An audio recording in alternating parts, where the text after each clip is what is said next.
Ya pemirsa, masyarakat mulai kesal dan lelah menghadapi banjir kiriman setiap hujan lebat melanda Kabupaten Simalungun. Pasalnya, sejak dibangunnya proyek jalan tol di kawasan perkebunan PT Bridgestone, menyebabkan tingginya debit air di kawasan tersebut. Banjir dan banjir terus terjadi, membuat warga berontak dan berteriak menggelar aksi damai. Puluhan warga Nagori Purbasari dan warga Kelurahan Sinaksak menggelar aksi di halaman kantor Camat Tapian Dolok, Kabupaten Simalungun, Sumatera Utara, Jumat kemarin 4 Desember 2020 sekitar pukul 8 waktu Indonesia bagian Barat. Dalam aksi tersebut, puluhan warga menuntut agar pihak proyek jalan tol yang digawangi PT Hutama Karya serta pihak perkebunan PT Bridgestone untuk segera mengalihkan aliran air yang selama ini dialirkan ke parit yang menuju pemukiman warga, khususnya perumahan Beringin Indah serta Jalan Besar Simpang Sinaksak dari Jalan Perkebunan Afdeling 2 menuju Nagori Purbasari dan Nagori Dolo Ulu, menyebabkan debit air yang begitu tingginya hulu menghantam pemukiman warga.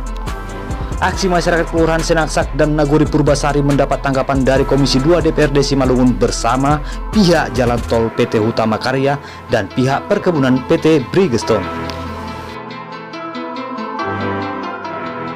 Dari hasil kesepakatan dan dialog yang digelar, ada beberapa poin dan kesepakatan antara perusahaan pembangunan jalan tol dan perkebunan PT Bridgestone, yaitu dengan membuat saluran pembuangan menuju Sungai Bahapal.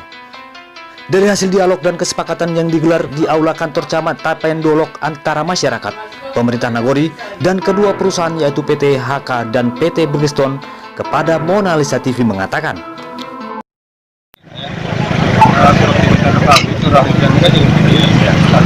ini ya sepakat kedua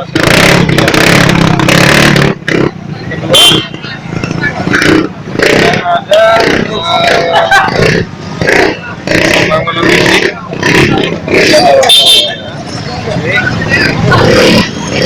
akibat hujan deras dan ada juga memang kalau kita lihat banjir yang disebabkan terjadi kemarin itu ada beberapa efek. Pertama, aliran air yang apa istilahnya tidak lancar, ada yang tersumbat. Sumbatan itu kenapa?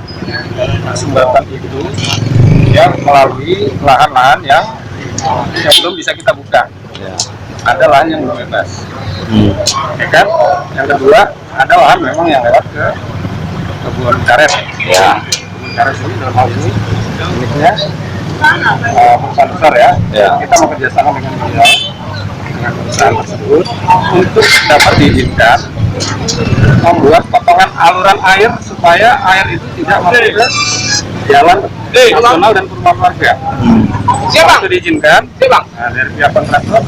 Sore ini juga mungkin kita akan nyiapkan untuk realisasi ini perbaikan supaya jalur air itu tidak merusak. Oke.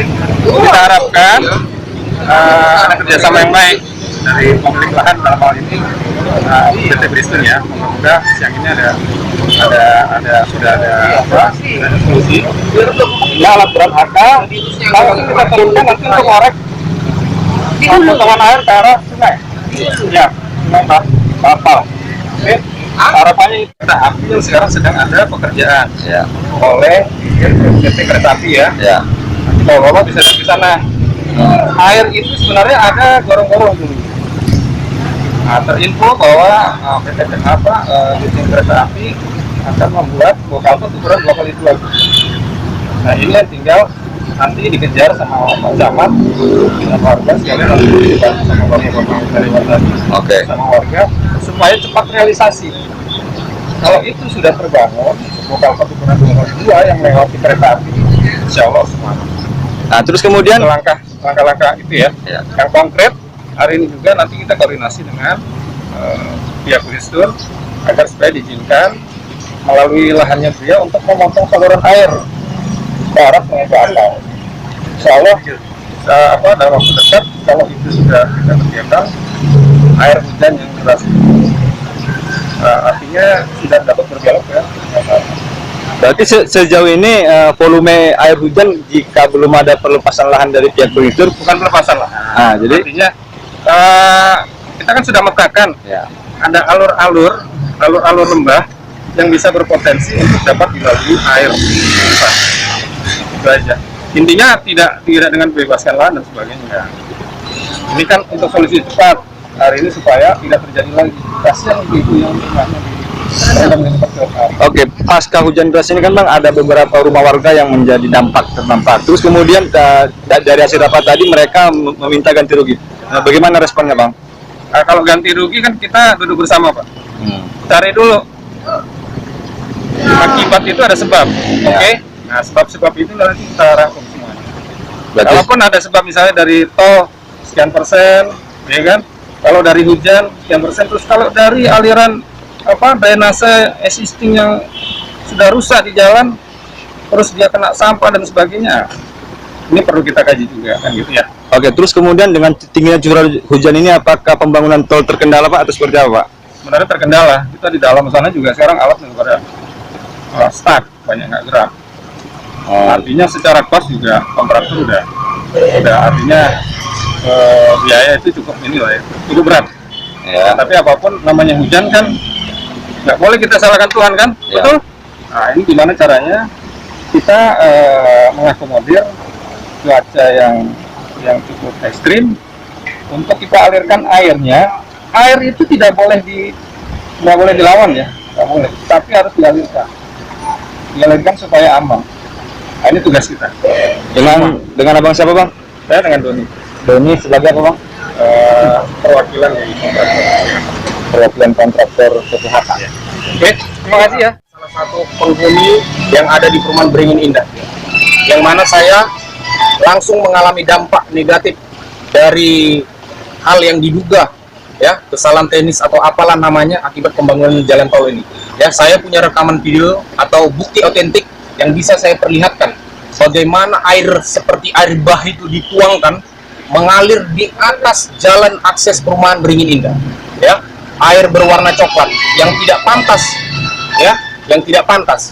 Kalau sebatas air hujan yang mengalir di jalan perumahan Beringin Indah tidak akan mengakibatkan longsor seperti itu. Tapi saya punya alat bukti otentik, ya, rekaman video pada saat detik-detik air bah itu datang berwarna coklat secara tiba-tiba. Saya punya rekamannya, ya. Sama-sama ini kita tinjau di sana langsung sesuai dengan hasil rapat tadi. Kita tinjau di sana dampak yang diakibatkan diduga akibat pembangunan jalan tol ini, ya. Jadi itulah yang bisa saya sampaikan. Makanya saya tadi mencermati apa-apa yang dijelaskan dari pihak HK, ya.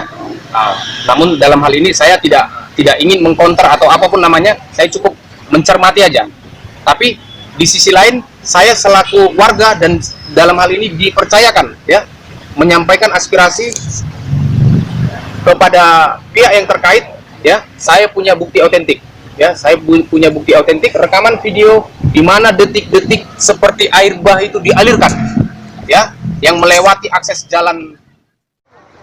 Banjir di kampung kami, kampung Nagori Purbasari. Jadi banjir ini tidak pernah seperti ini, sangat luar biasa, sesuai yang kami data yang terdapat banjir 200 rumah yang tergenang. Dan kalau sudah banjir genangannya sekitar 2 jam sampai 3 jam, hancur semua perabotan rumah tangga.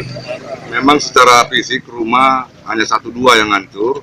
Tapi ya bagaimana lah kalau air sudah masuk ke rumah, semuanya habis. Dan kalau masalah air, kami juga heran, kenapa kok bisa seperti ini? Dulu-dulu juga tidak pernah.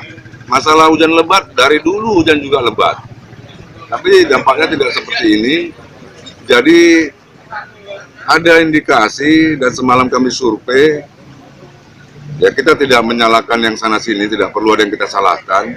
Tapi dari pembangunan tol yang di Dolok Maraja, air tersekat. Jadi yang setelah air tersekat yang seharusnya air itu mengalir ke Sungai Bahapal, akhirnya tumpah semua ke Nagori Purbasari. Nah itu hanya masih indikasi kita waktu semalam survei dengan Kapolsek, dengan kecamatan, pihak tol, juga pihak Bristol. Kira-kira gambarnya seperti itu Bang. Jadi warga ya bagaimana sudah 3 kali berturut-turut ini luar biasa airnya, ya mau kemana lagi, mengadu di desa sudah mengadu ke saya, ya kita sekarang ke kecamatan minta pertanggungjawaban lah dari pemerintah, dari pihak-pihak terkait bagaimana solusinya, dan masyarakat tidak bisa diiming-imingi dengan hanya bantuan-bantuan tapi solusi. Kalau bantuan aja selama ini pun makannya kami semua. Jadi solusi supaya nggak banjir lagi bagaimana? Itu Bang, kira-kira Bang. Itu sepertinya itu, karena kita tengok dari sana aliran airnya gara-gara tersekat, jadi tidak bisa pecah ke arah yang lain, arahnya jadi ke kampung kami, buangan air itu. Semalam sudah kami kalkulasi secara kasar dari 200-an kepala keluarga. Itulah taksir Bang, perabotannya yang hancur-hancur gitu. Jadi kalau untuk itu kami semalam bikin untuk ke BNPB sekitar 250 juta. Dan infrastruktur hancur total, terkupas semuanya, infrastruktur hancur total. Kalau kerugiannya mungkin bisa mencapai 1,5 M gitu. Bisa ya, dan beberapa rumah sudah jebol. Nah, dan yang kami lebih sanksikan lagi, kesehatan. Setelah berhari-hari bergelut dengan air, siang malam, bahkan selalu malam, jadi kesehatan otomatis saya yakin tidak dengan waktu lama lagi, kalau terulang lagi bisa jatuh sakit semua. Secara fisik pasti lemah, secara psikologis sudah hancur kami, mental sudah rusak semua kami. Saya kurang tahu pasti ya kalau Tapian Dolo, tapi yang jelas Purbasari luar biasa. Kita dengar juga di Nagori tetangga mengalami hal yang sama. Ada kabar dari posting-posting di medsos, tetangga seperti Sinaksa, Dolo Maraja juga terdampak yang luar biasa juga. Dari Kecamatan Tapian Dolo, Kabupaten Simalungun, Sumatera Utara, Pranoto, Dudi, Tim Liputan, Mona Lisa TV mengabarkan.